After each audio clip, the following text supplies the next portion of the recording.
I'm 78 years old, and there's something nobody tells you about getting old that I understood too late.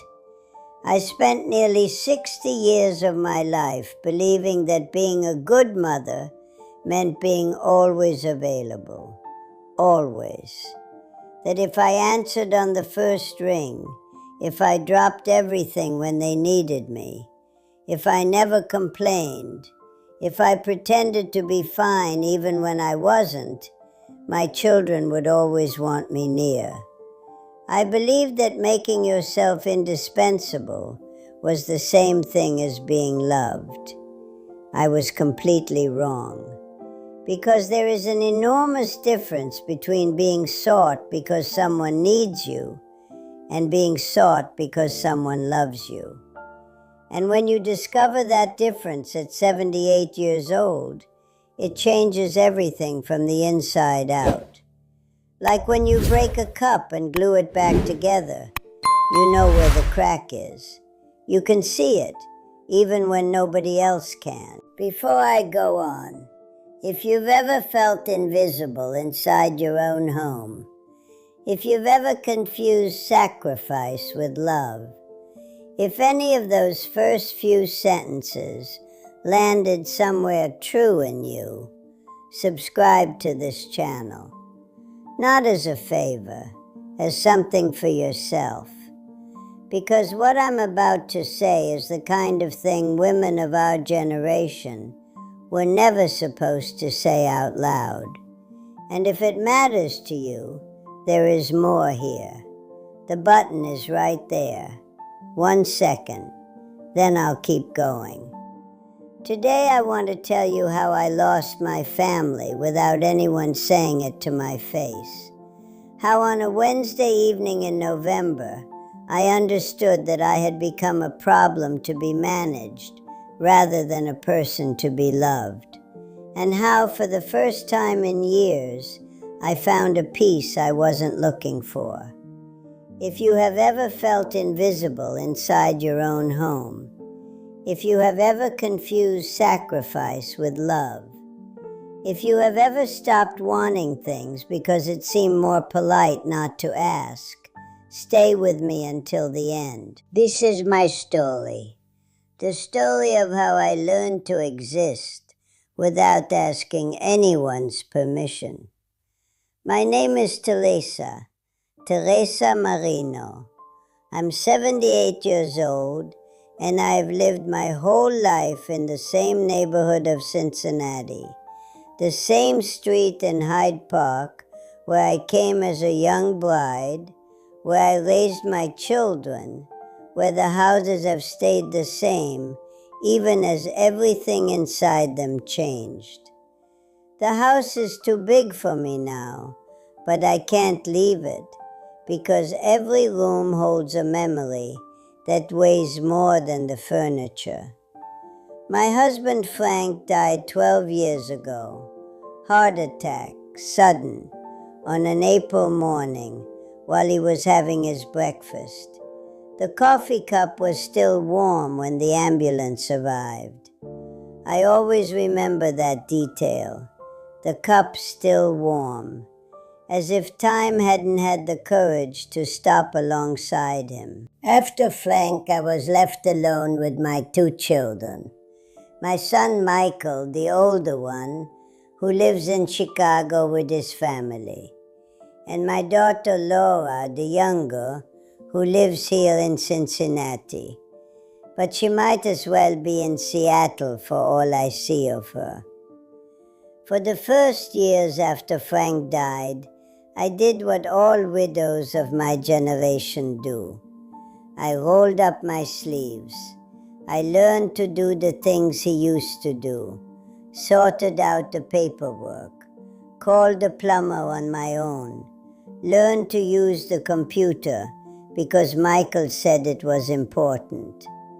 I stopped crying in front of the children because I didn't want to be a burden. I didn't want to be a burden. I repeated that phrase like a mantra. When Michael called, and he called every Sunday morning, I was always fine. Everything's good, Michael, don't worry. When Laura stopped by to say hello, when she could, which wasn't often, I always had coffee ready and a smile ready, and I never asked why a month had gone by without a word. I thought this was love.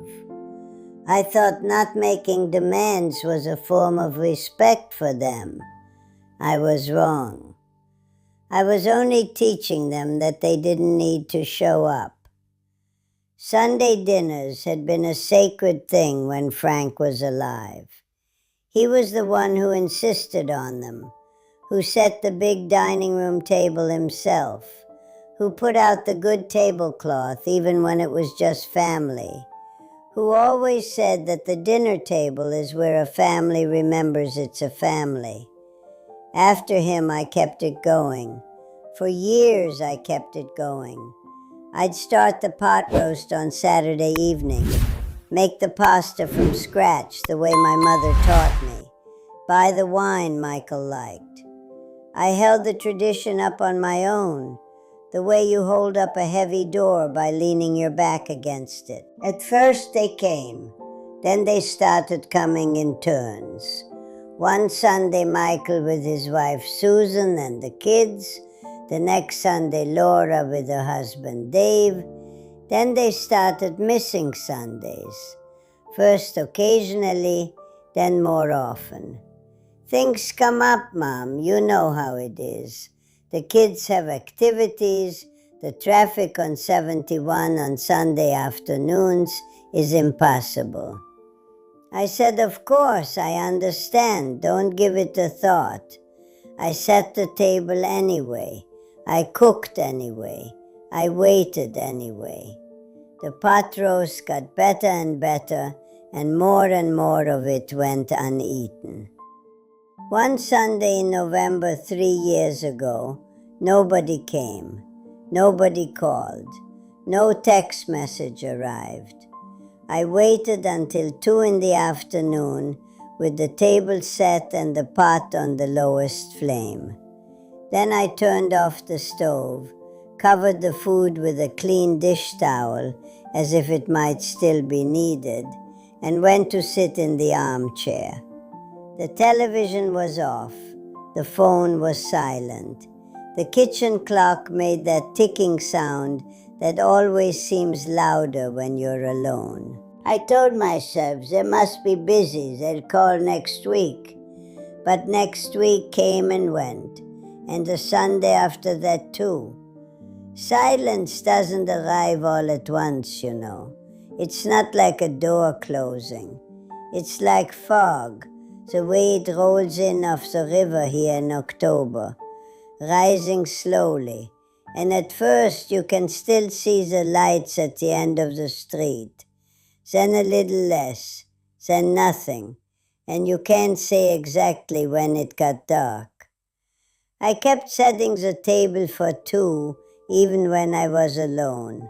I don't know why. Maybe to avoid admitting what was becoming clear. That second place setting that went cold, it had become the most honest thing in my kitchen. It wasn't pretending anything. It was just there, empty, telling the truth. The phone calls got shorter. First they lasted half an hour, then 20 minutes, then 10, then 5. How are you, Mom? Fine, and you? Everything good? Okay, talk soon. Yes, bye. Courtesy conversations, the kind you have with your dentist when he waves goodbye as you're walking out.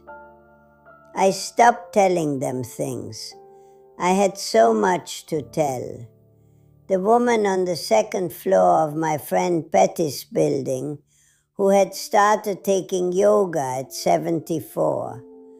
The farmer's market on Thursday, where a new spice vendor had opened. The book I was reading that I thought was beautiful. But whenever I started to share something, I could hear that pause on the other end of the line. That polite pause that means, "Are you finished?" So I stopped. First, I stopped telling the long things. Then I stopped telling things at all. Then I almost stopped talking. My own voice, when I heard it talking to myself in the house, sounded strange, like something I wasn't using enough. And then that thought arrived, the one I had never let myself have before. Maybe I was never actually interesting. Maybe I was only ever useful. It was a Wednesday evening when the real blow came. I was looking at stories on Instagram. Laura had shown me how to use it, said it would help me stay connected with the family. And in Michael's stories, I saw the photos. A Sunday lunch, the table set nicely, wine, the grandchildren laughing, Susan bringing something out from the kitchen. Laura was there too. Dave was there. Everyone was there. It was the Sunday before, the Sunday I had spent alone with the dish towel over the pot. I stared at those photos for a long time. I looked for an explanation. Maybe it had been a last-minute thing. Maybe they hadn't had time to let me know. Maybe. But the date was there, the comments were there, the likes were there. It had been planned, prepared, photographed, posted. And at no point in any of that had anyone thought to call Mom. Do you know what hurts the most? Not being forgotten out of distraction, being off the list entirely, not a neglected priority, a name that simply never came to mind. That is a thing that lands differently. That is a thing that doesn't pass quickly. The next morning I went to the kitchen and looked at the second place setting on the table. That plate I had been putting out every day for no one. I picked it up, washed it, put it back in the cabinet. The table looked smaller, but it also looked more mine. That afternoon I made myself a cup of coffee. A real cup, made properly. The good grounds, the right amount of water, not that weak half cup I used to make when Frank was alive, because he preferred it mild. My coffee. I sat down and drank it at the kitchen table, without looking at the phone, without waiting for it to ring, without doing anything else except drinking that coffee and watching the backyard through the window where autumn was arriving in the oak tree. It was good. How long had it been since I had made things the way I liked them instead of the way someone else did? That Sunday, for the first time in years, I didn't set the table for two. I set the table for one. My cup, my plate, my silverware.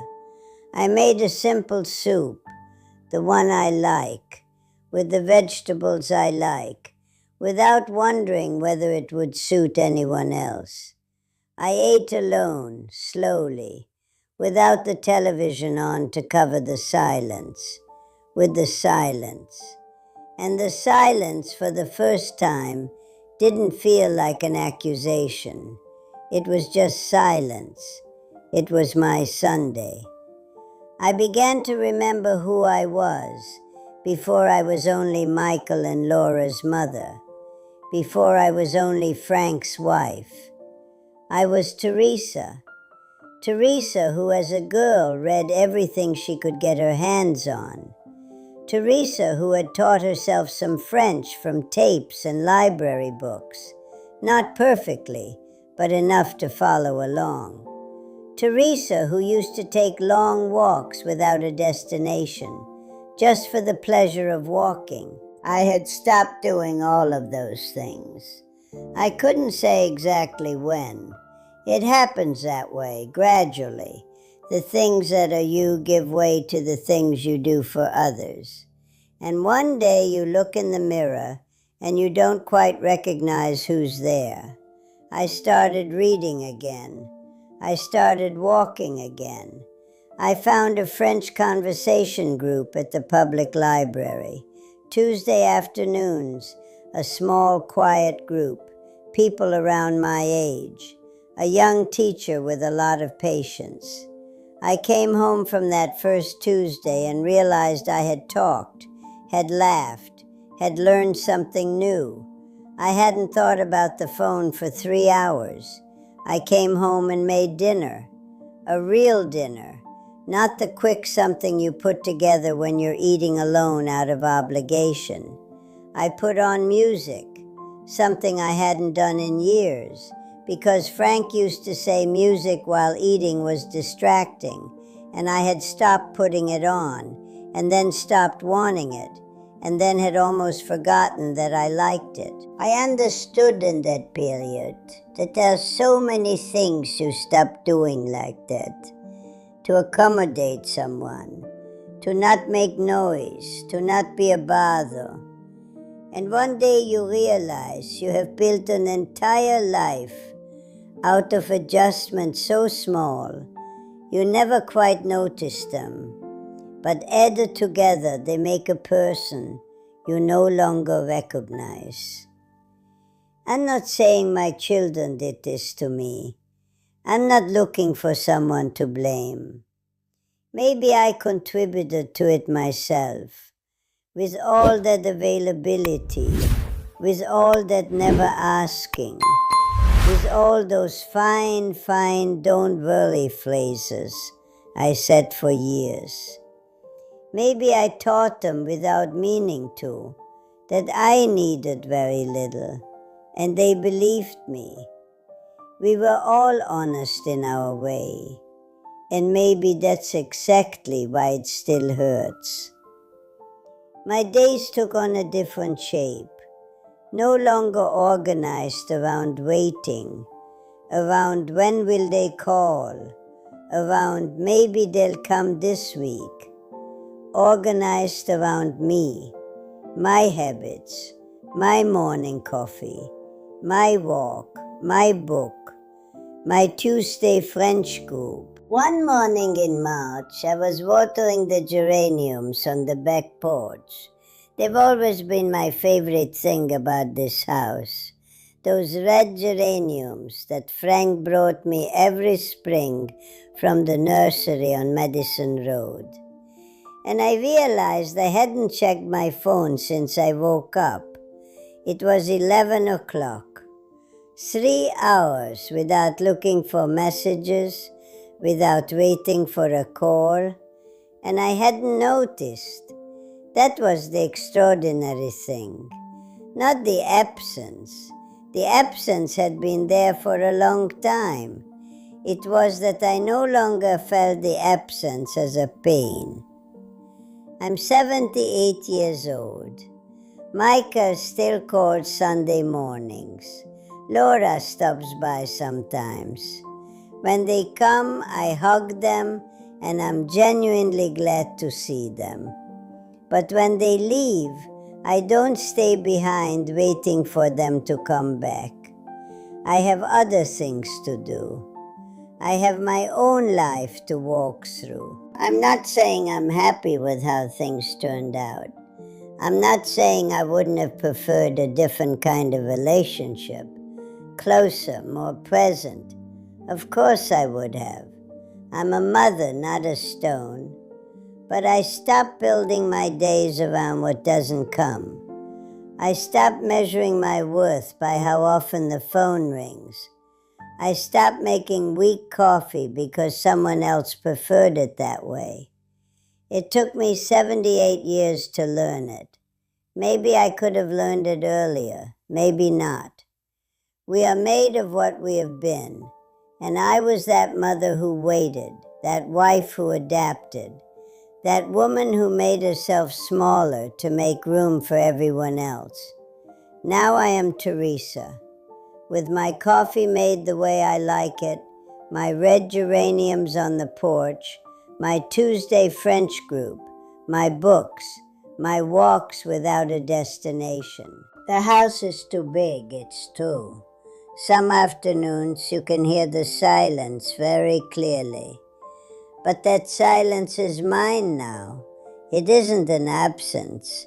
It's a space where I exist, without having to prove anything to anyone. And that, you see, is the strangest freedom of all. The freedom to be unnecessary and be at peace with it. The freedom to have no one waiting for you and discover that you can wait for yourself. The freedom to set one place at the table and find that one person is enough. I'm 78 years old. The table is small. The coffee is good. The geraniums are red. And for the first time in a long while, it's enough. If you recognized yourself in any part of this story, if you too have confused sacrifice with love, if you too have spent years making yourself smaller, leave a comment below. I want to know I'm not alone in this. And if you think someone close to you needs to hear these words, share this video. Sometimes all it takes is a few sentences for someone to remember that they have the right to exist, not only the right to be useful.